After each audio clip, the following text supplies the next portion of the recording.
Hello, we at the NAMI New Jersey Expressive Arts Cafe hope you'll take the time out from enjoying your summer, Juneteenth celebrations, and Pride Month to stop by on June 21st.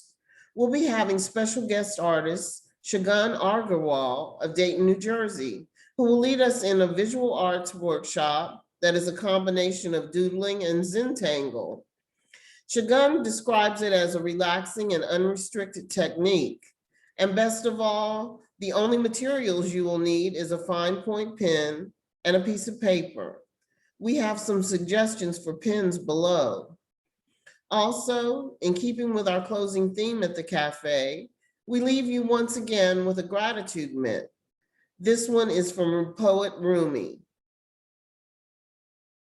Be grateful for your life, every detail of it, and your face will come to shine like a sun. And everyone who sees it will be made glad and peaceful.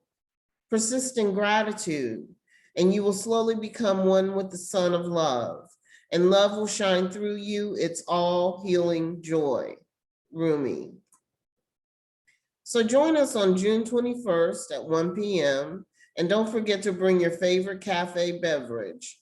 As always, I'm your host, Jacquees, and we're the cafe just around the corner, and we will get to know your name. Bye for now.